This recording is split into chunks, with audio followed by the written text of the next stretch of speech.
It's strange how quietly revenge begins, sometimes with nothing more than a vibration on your phone. One minute you're sinking into a lazy Saturday, trying to forget the unfinished business buried under the surface of your life.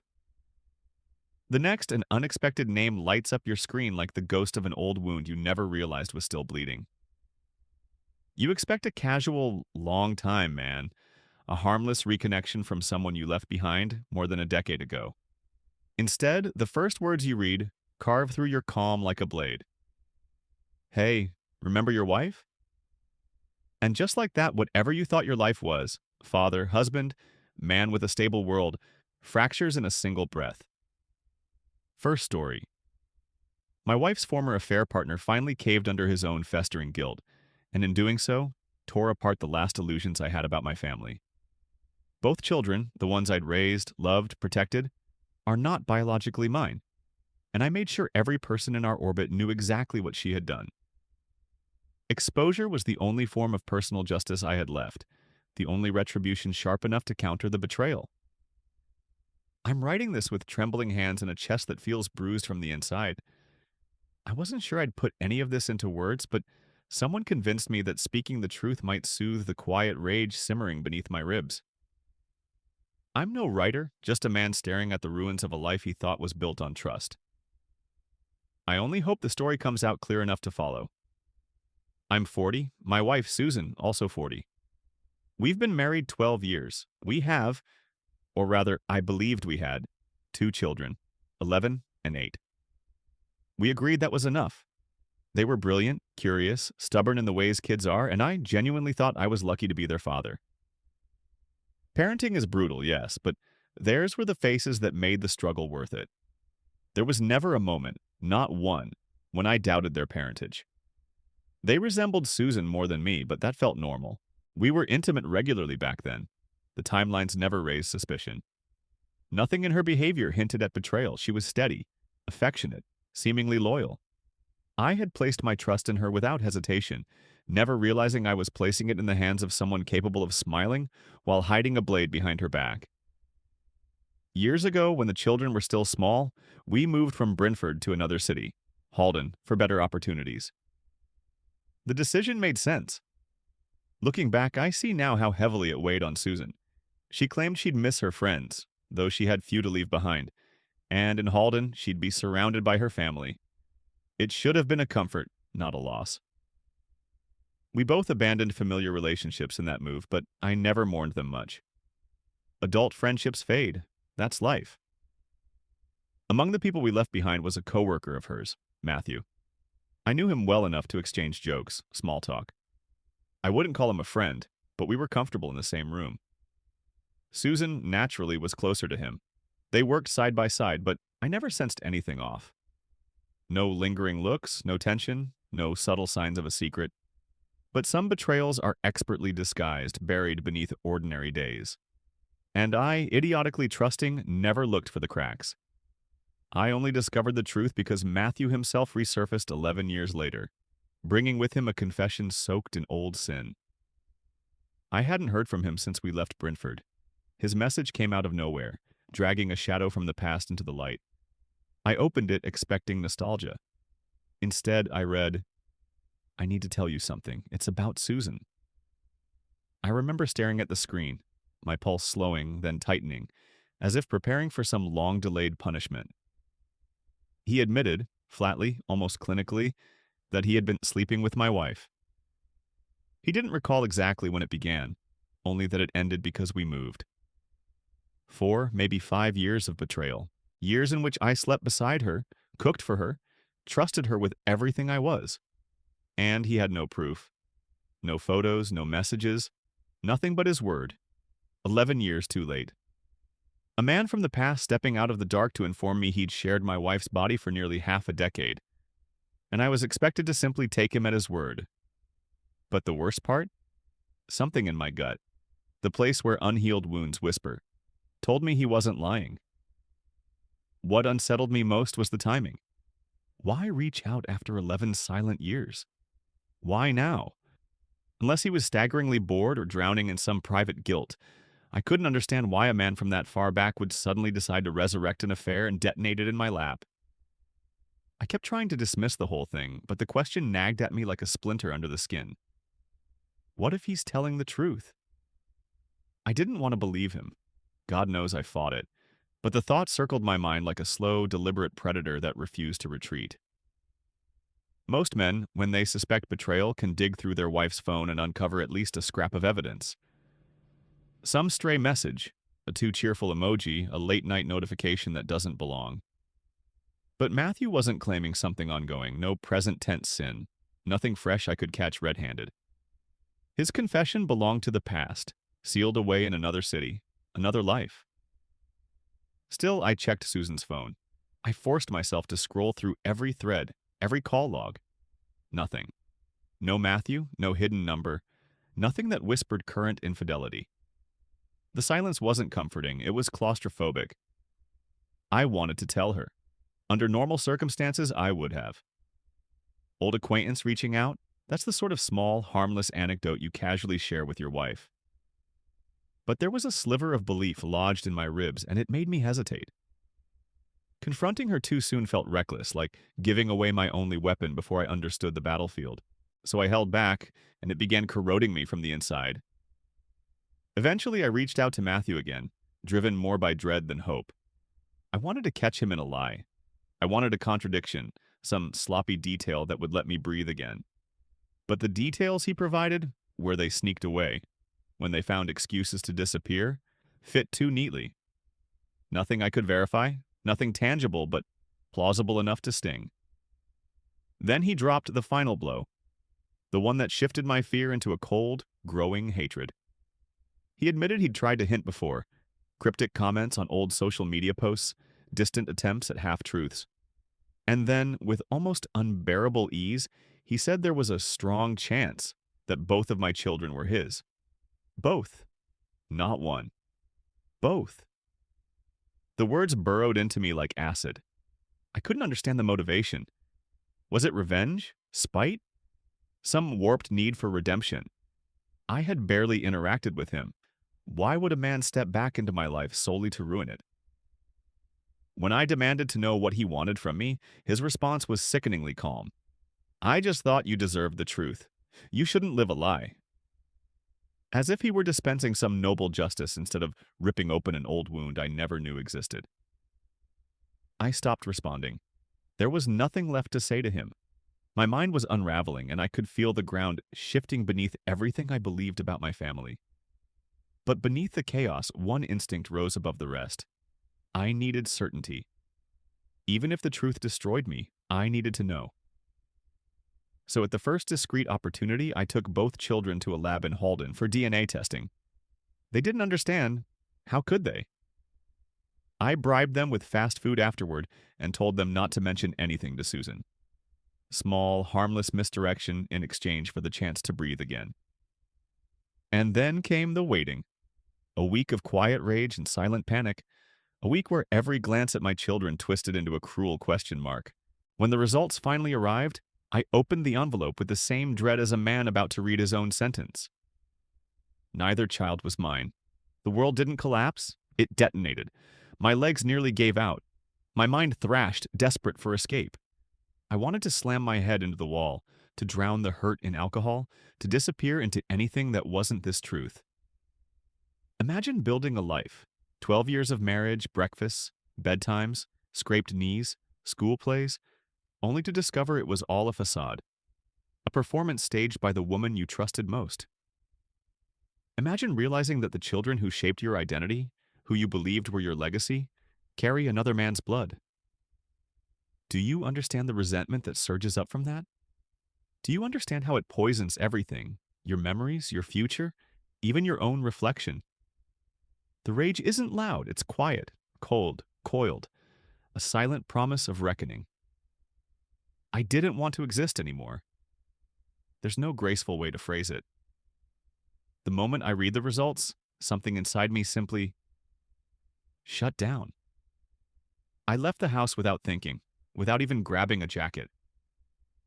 Susan kept calling, sending message after message, her texts lighting up my screen like small explosions I couldn't bear to open.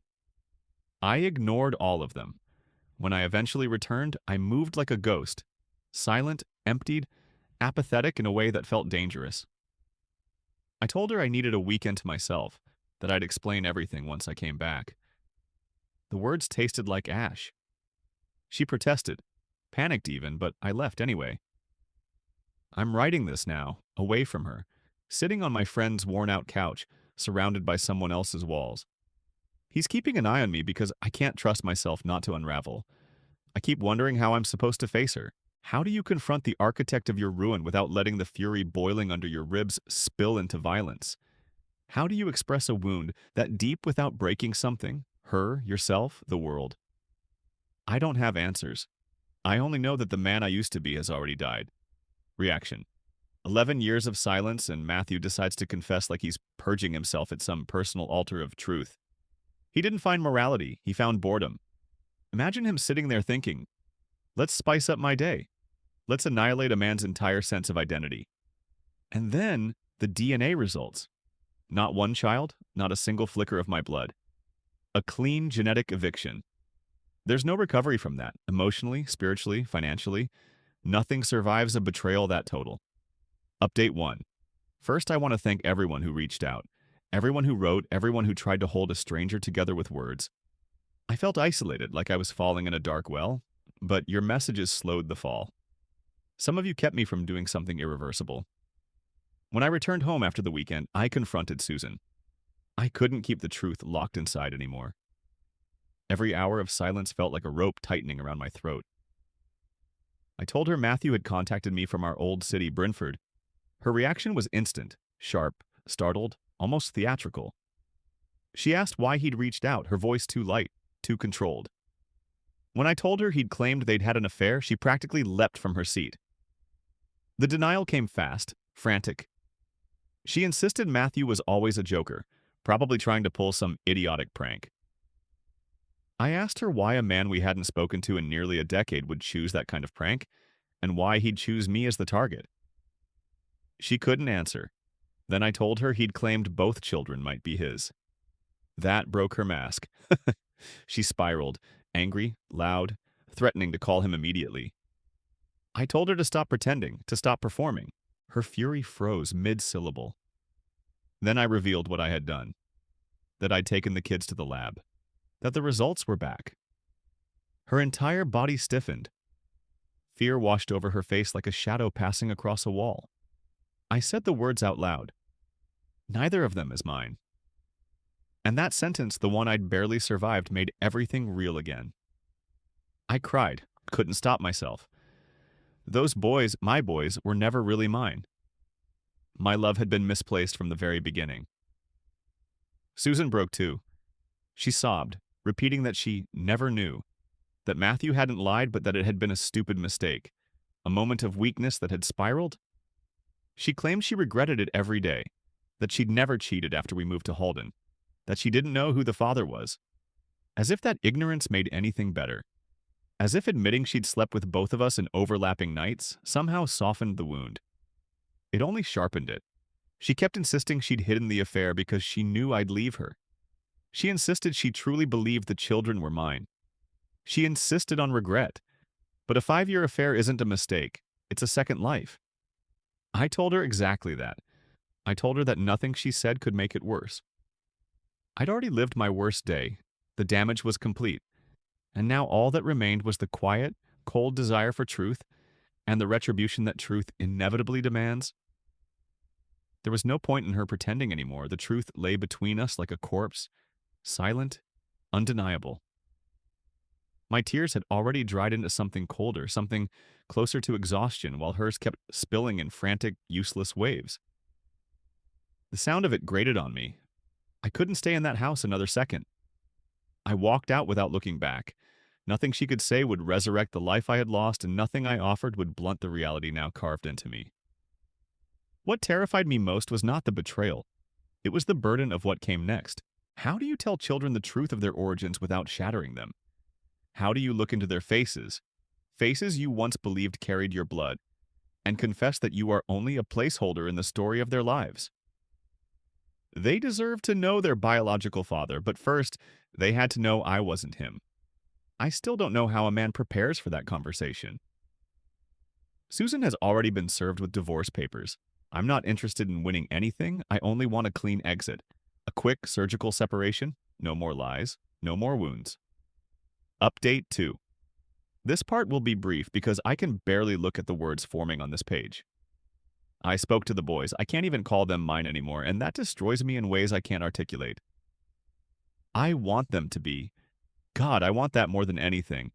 But when their real father walks somewhere out there, what am I supposed to be? A ghost wearing the costume of a parent? The conversation was a kind of slow execution. The younger one didn't understand at first, but the older, he saw it immediately. I told them that something had happened years ago, that we discovered I wasn't their biological father. I made sure they knew their mother was still their mother, that nothing about that changed. They cried, and I held them even as something inside me cracked open. I told them I loved them, that I would always love them. But I also told them I wouldn't be around much anymore, maybe not at all. Those words tasted like poison, but I couldn't lie to them the way their mother had lied to me. After I left, I knew I could never sleep under that roof again. The walls felt contaminated by deceit. My entire life had been theater, set pieces and props arranged to mimic happiness. Now there was nothing left that resembled home. For now, I'm focusing on dissolving this marriage cleanly. Once that's done, I'll figure out what's left of my life. Update 3. I'm officially someone's ex-husband now, and in this particular story, that feels less like a loss and more like a liberation. The divorce itself was quick, almost unnervingly efficient. I insisted on a new court-ordered paternity test, some desperate sliver of hope whispering that maybe somehow the first test had been wrong. It wasn't. That confirmation extinguished the last threads tying me to custody or child support. A strange mercy. I let the house go. I didn't want it. The memories inside were unbearable, the rooms too full of echoes. It felt like giving it up for the boys, not for Susan. I never wanted her to have it, but staying there would have been a form of self-punishment, and I'm done letting other people write my suffering. Despite earning more, I managed to escape without paying alimony. No financial leash, no reason for our paths to cross again. That was enough. I sent Matthew one final message, my last act toward him. I told him plainly that I hated him, that his confession had annihilated my life, and that I hoped every shadow he'd unleashed returned to haunt him. But I also told him to take care of his children, because I loved them once, and they deserve more than the ruins we handed them. That was all I could give him. Words. Nothing more. Susan, however, she received something different. She has always lived in careful secrecy, guarding her privacy like a fortress while gossiping about everyone else's miseries. So I tore that fortress down. I wrote a long post, measured, detailed, merciless, and published it on Facebook, the platform she clings to like a lifeline. I tagged her. I included photos of the paternity tests. I included photos of her. I laid out everything she'd done, every deception, every twist of the knife she thought I'd never feel. I made sure everyone saw her as she truly was. Maybe I wouldn't have done it if I hadn't been forced to look into two young faces and tell them their father was a stranger. But when betrayal becomes your inheritance, retribution becomes the only language that makes sense. What tore me apart most wasn't the betrayal itself. It was what it turned me into. Exposing her wasn't a moment of triumph. It was a moment of revelation. I didn't realize how deeply I despised her until I pressed post and watched her carefully constructed world begin to crack. Something in me needed the truth to be seen by more than just her and me. So I kept going. I called her parents, her friends, the relatives who had always treated me like family. I told them everything. No embellishment, no rage. Just the raw truth poured directly into their ears. Some gasped, some fell silent, but all understood the weight of what she'd done. Susan kept calling, but every time I saw her name flash across my screen, a cold fury tightened in my chest. I hung up on her again and again. She had forfeited the right to my attention long before the truth came out. Then I posted the story on a Facebook page for people who worked at her company. I didn't do it to be petty. I did it because she'd spent years hiding behind a facade of innocence while indulging in secrecy at everyone else's expense. She loved gossip when it wasn't about her. Now she would have to taste the bitterness of exposure. She eventually called again, her voice sharp with anger, but beneath it I heard something else. A hollow note of resignation. She knew I wasn't acting out of spite. I was answering the wound she carved into me. She had no right to blame me for reacting to the destruction she created. I told her, deliberately calm, that she deserved every consequence coming her way. She didn't argue. She just started to cry, breath trembling against the receiver. That's when I ended the call. Since then, I've seen her and the boys a handful of times. Susan barely speaks to me, which is exactly what I prefer. Her presence has become a reminder of everything I lost, everything she took without hesitation. But the boys, they still run to me with open arms. Their faces light up, and that light guts me every time. Because I know I can't keep doing this, can't keep being a father in a home built on someone else's bloodline. Each visit is another cut, small but deep. One day I'll have to step away for good, and the thought threatens to hollow me out entirely, but I'll do it. I have to. They deserve to know their real father. They deserve a life that isn't stitched together by lies. If they grow up resenting me for leaving, I'll accept that. I only hope that someday, when they're older and can understand the weight of betrayal, they'll see the truth. None of this was my choice. None of this was my sin. I always gave them everything I had. I was the only father they knew. But I cannot keep raising another man's children while he walks around unburdened, unscarred. Maybe clarity will come with time. Maybe forgiveness will too. But right now, the only thing I know with certainty is that I will make space for their real father, even if it destroys what's left of me. Reaction. That confrontation. Brutal. She really tried to wriggle past a DNA test like it was some misunderstanding, like genetics could be gaslit. But you didn't expose her out of vindictiveness. You did it because she forced you to live in a fabricated reality for over a decade. Silence would have protected her guilt. Truth restored your agency? And telling the boys? That's the part that breaks something in anyone who reads this. It's the kind of moment that scars both the heart and whatever part of the soul still believes in fairness. You did what you had to do to survive, to reclaim control. It doesn't erase the pain, but it keeps you from drowning in it. If you discovered that the children you raised weren't biologically yours, where would you even begin? Share your thoughts below.